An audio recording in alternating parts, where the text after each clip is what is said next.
Hey, what's up, everybody? It's Jeffrey Lyles welcoming you to another installment of Lyles Figure Files.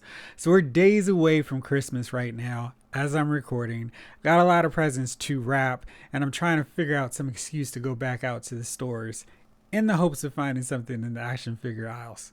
They're getting bare now. It's about to be that time where we hit the January inventory where there's nothing on shelves except for those figures that have stayed since July and have not moved and need a serious clearance price to get off our shelves. But we've got some cool stuff coming in 2022, including what I'm about to break down now, courtesy of McFarlane Toys with their reveals of the latest DC Multiverse figures. Now, I've really been on the fence with getting and staying invested in this line because they've really gone so far, so hard into pumping out Batman after Batman after Batman variant. But now it looks like we're about to see a real turning of the tide with the 2022 releases and the leaked list of figures that are on their way. So over the weekend, we got four figures that have nothing to do with Batman outside of being teammates and rivals. So the first one is General Zod. And this is Zod from DC Rebirth. And this is one of my favorite eras of DC, just total.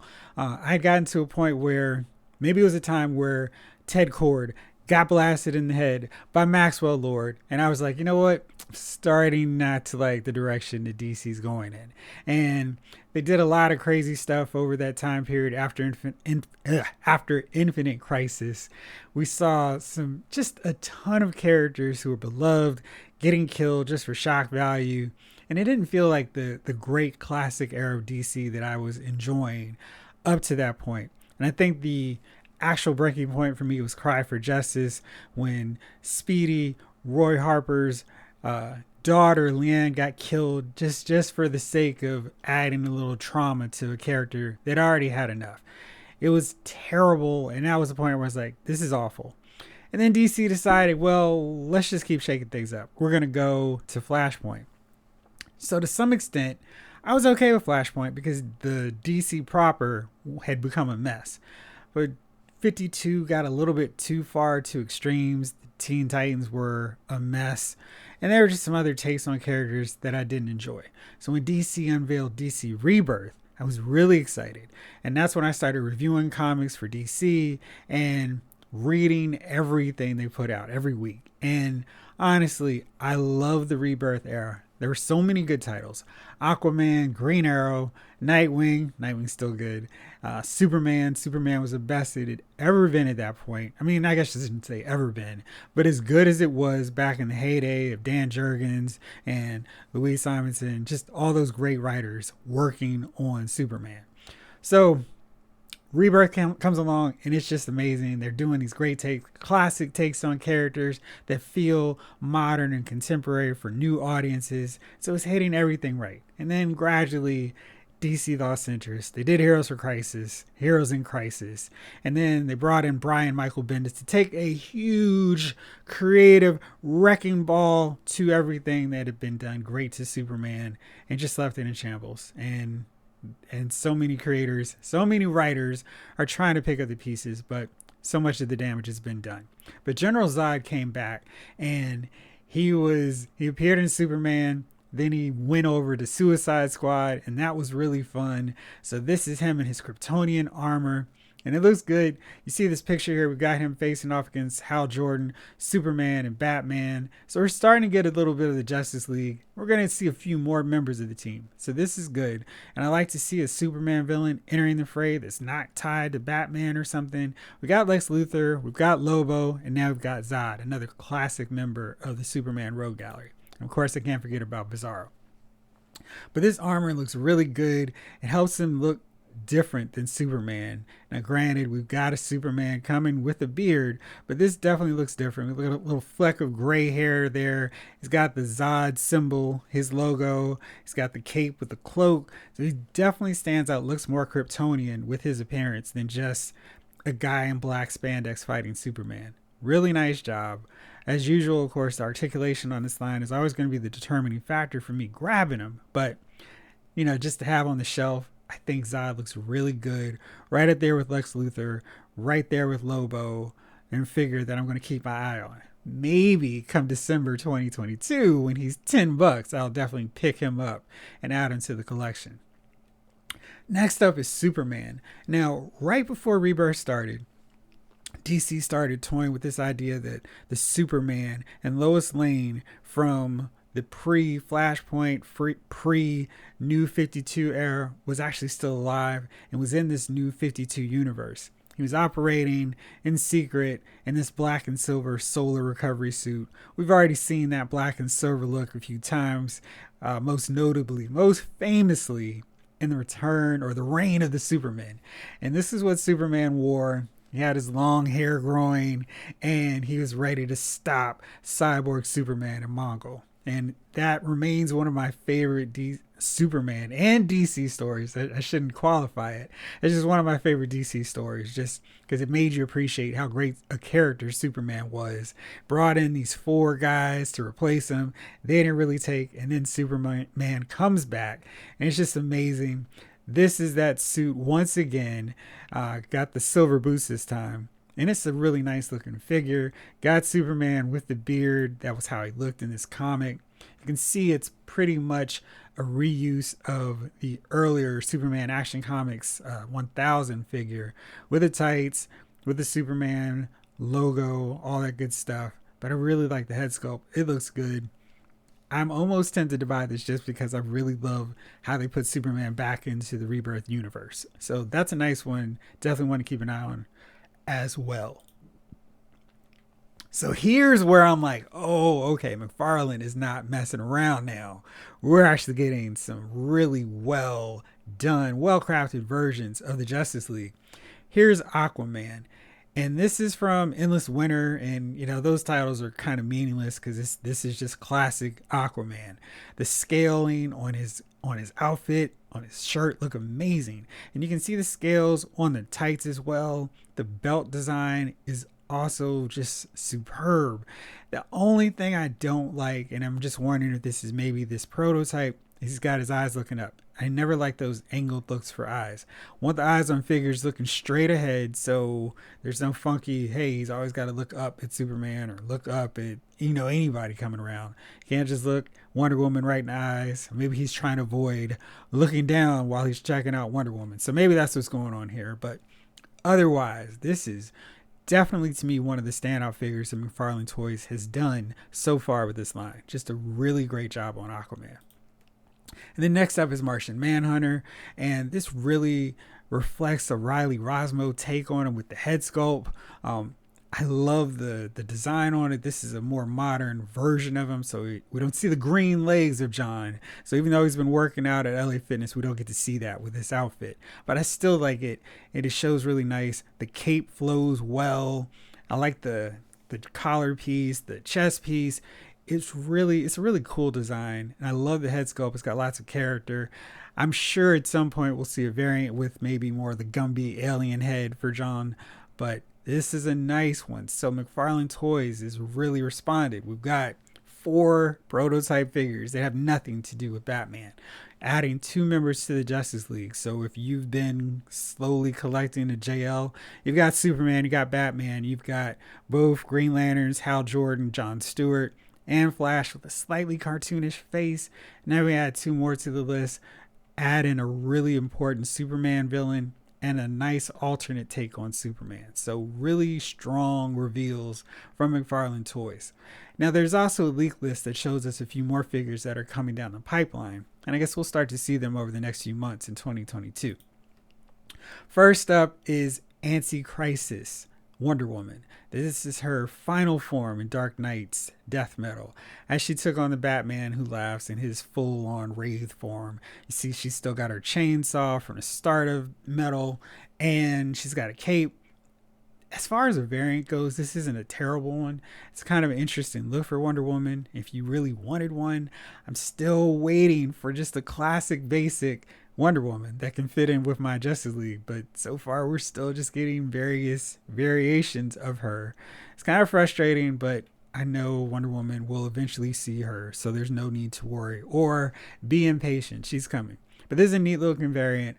I'm really interested to see what they do in terms of implementing that gold sheen, if it'll have a metallic paint job but it could be a really fun variant Wonder Woman, and especially if they do that chainsaw with the electric blue chainsaw. So next up is Hush. I kind of feel at this point we've gone so long without a Batman figure, I can't complain. Hush is a pretty worthwhile villain, and he's got a signature look with his bandaged face. He's in Batwoman, so he's still prominent enough to warrant a figure. No hate on this choice. I do have the Mayfex one, and yeah, so I don't necessarily need a less articulated version of Hush, but this one I'm sure will look really nice, and I'll be curious to see what kind of changes McFarlane Toys does with the Hush design. Next up, we're going to get a multi-pack. So if you don't just want one, if you want to get Batman again, you can get a Batman versus Hush. And maybe this will allow us to see a classic Jim Lee version of Batman. So we've seen a Jason Fabok version. We've seen a Gary Frank version. Now this is an opportunity for us to get the classic Hush portrayal of the Jim Lee Batman and Hush in a 2-pack going against each other. I guess no guns, but it'll be interesting to see what they do with this 2-pack. And back to the Dark Knight's metal and death metal universe. This is the Joker Dragon. And as you see, Batman rode in on the Joker Dragon in Dark Knight's metal. And so this is what we're going to get. It's going to be a vehicle. I assume we're just going to get a long snake tail with a very crazy articulated and sculpted head. That's going to look like a crazy figure. I don't know if I have the shelf space or want to invest in starting up a whole Dark Knight's metal, Dark Knight's death metal wave on my shelf, but I think these figures are going to look cool for fans of that series. I thought it was a really wild and fun ride. Scott Snyder, Greg Capullo just knocking it out. And yeah, I think this will look cool. But again, it's not something I'm probably going to get. But I really want to see what this sculpt looks like on that one. Next up, we're going back to the TV universe. We're getting the Flash Season 7 version of Barry Allen. Boy, that was a Freudian slip there. So the only thing that I wish they would do is just wait till we get the Season 8 figure. That way they can slap on the gold boots and really complete the signature version of the Flash's costume in live action for the TV series. I think hopefully he's far enough down the pipeline that maybe they could just make that running change. That was terrible. I apologize so much for that. Here's Wally West. We are getting him in his DC Rebirth look, and honestly, the start of Rebirth probably doesn't have the same impact to people as for me when it started, but the Rebirth special #1 was so great. One of my favorite recent comic book moments where where Barry was like, wait, I remember you, Wally, and it's just so great. Wally gets this really cool red and maroon costume as he's hanging out with the Teen Titans, or the Titans again. The Titans was fun, but Heroes in Crisis screwed everything up with that book, and then they had to go, all right, we've got to get rid of 2 of these members of the Titans, and then it just became a mess with the Titans where they had to start breaking the team up again and splitting them, and then we're going to be committed to the Titans all over again. But this is a look to when things were better for the team, when everybody was happy, and Wally was back in the fold, and he's back in the fold again, so it kind of is just one repeating loop with Flash and with Arsenal/Roy Harper. But I really want to see this figure. Hopefully they make him just a little bit smaller than the Barry Allen figure we've got so far, just so we can keep that sort of sidekick young adult version going. Next up is the Batman Who Laughs as Batman. So you see he's still got the eye collar, the spiked eye collar going, but he's basically Batman before he goes all the way into this descent into madness. And this is a Batman variant. They've got the head sculpt. Not excited about this one at all. I know there's a huge fan base for the Batman Who Laughs. I'm not really a big guy on him, but I think this is a cheap and easy repaint or new figure for McFarlane Toys to crank out. So whatever, I don't have to grab this one, but for everybody who is interested, there you go. Next up, we got our first member of the Wildcat Squad with Grifter. Grifter's had some fun issues in DC lately. There was the Future State tie-in, and he was fun in that. And he's been brought into the Batman corner of the DC universe, kind of on the fringes. He's been really fun. I'm really interested to see what they do with this and how far they do the rest of the Wildcat universe. Maybe we see some more, maybe Zealot, Voodoo, who knows? But I think a Grifter figure will be really nice to have in this format. He's somebody I would love to see with a super articulated setup. I don't know if we'll get that from McFarlane Toys, but it would really be nice with a guy like Grifter. And I'm really curious to see what they do because he won't have guns. So line up your gun resellers, because I'm sure all he'll come with is a knife or maybe a sword just for fun. Next up is Duke Thomas, but not the one you thought we were going to get. This is Duke in his Dark Knight's Metal incarnation. And it's a cool looking outfit. It really looks neat. I mean, the cape is flowing. You got the logo glowing. That super huge axe. The boots look great. And the helmet is amazing.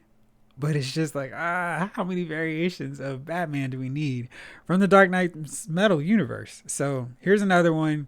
I think this is a really nice looking figure though. So a nice looking design that should make for a really great looking figure. So I'm not going to get it, but I do want to see how that turns out.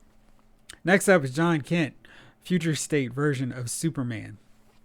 And Brian Michael Bendis' biggest, just terrible thing that he's done in his whole run in DC, and there's so many things, was growing up, John, because Superman with his young son was tremendous.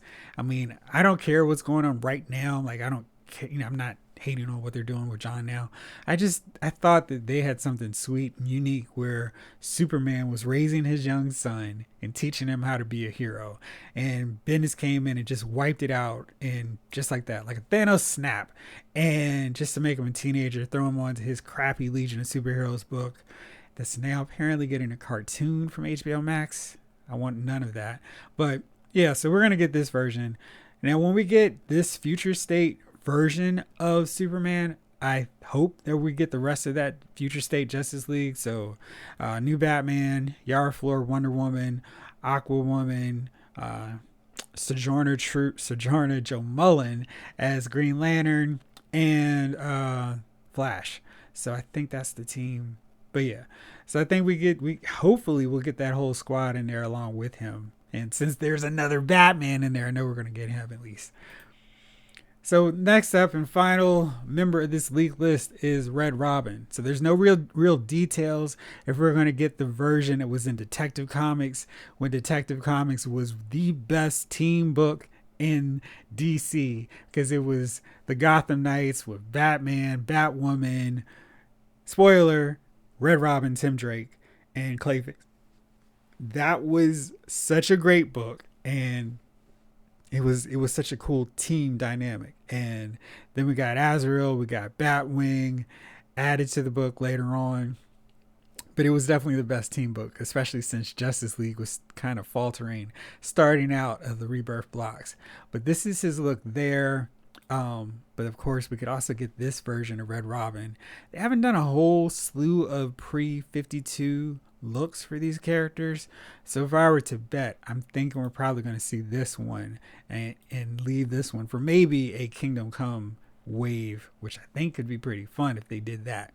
Now, if McFarlane Toys want to jump in there, I would be all about that alternate universe time period for DC Comics. So today I went into Target, and because I was doing Christmas shopping, I grabbed Beastman. And the reason was because Beastman, like all of the figures, even these Wave 2 characters, are $15.39. They're on sale right now at Target, which is great because, hey, why pay $21.99 when you get it for $15.39? So I was not able to find Man-at-Arms or Tila. Did see Beastman, did see Spiker. I didn't get Spiker yet, but maybe I'll grab them later. But yeah, it's really nice to get these guys on sale. And also the Faker figure, which was even higher. He was the $32 deluxe figure. He is also right down to $15.49. So it's a great deal if you haven't gotten him. Man at Arms and Tila, Beastman, and Spiker are not available on Target's website, but faker actually is. So you don't have to go through the hassle of trying to track him down and see if your store has him. He's right there on the website. So I will try to remember to put a link on there so you can grab him right away before it goes and gets sold out. Because I think $31.99 is way too much for this guy, but $15.49 is a really good price. So Invincible was a show that I really loved. The first season was one of the best comic book adaptations I've ever seen.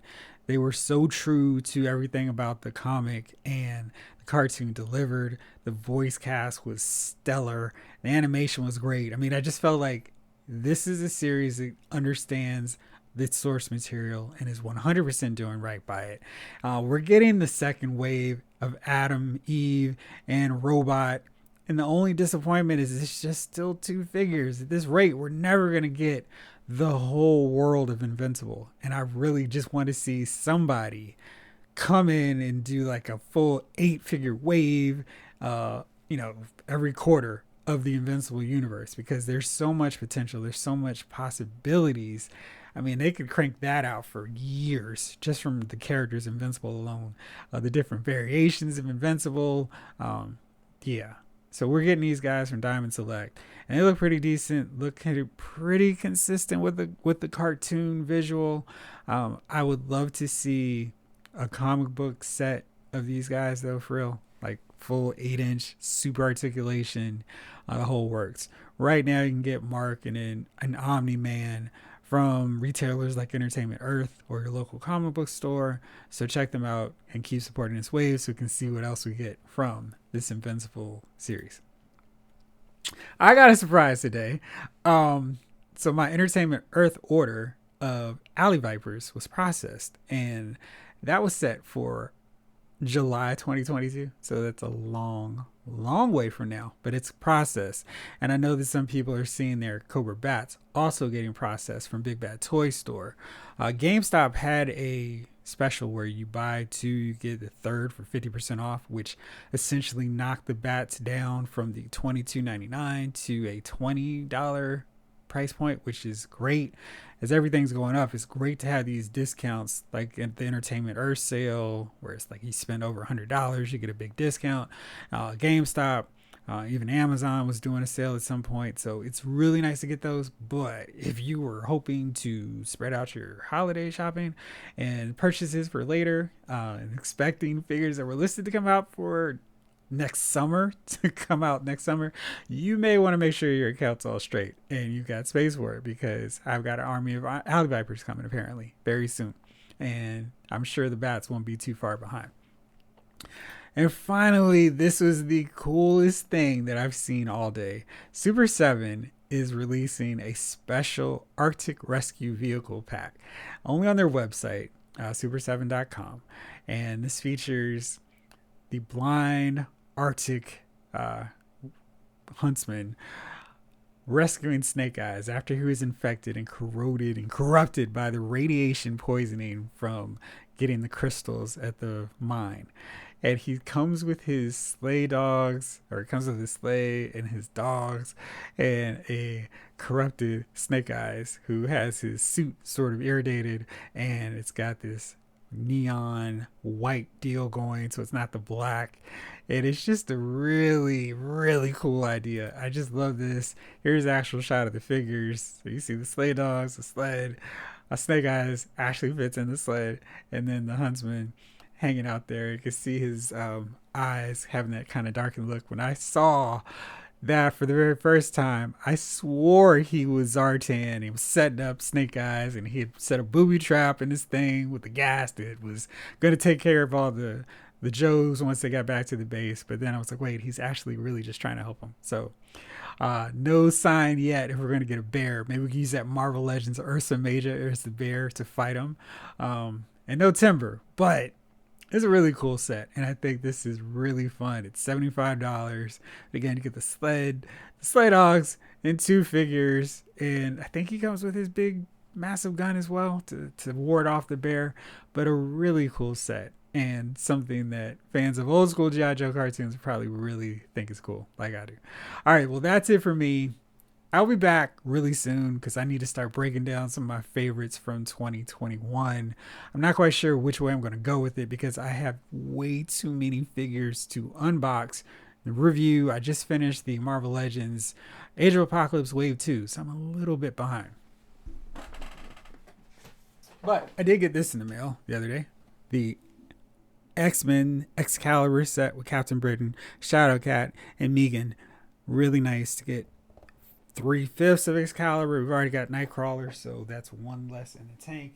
So, yeah, I'm a little bit behind, but I don't quite know how I'm going to break it down. Maybe I'll do my 3 favorites of each line. Marvel Legends, WWE, Power Rangers, AEW. There's a lot of good options, even though I haven't finished all of them. So we'll play it by ear and see what comes up.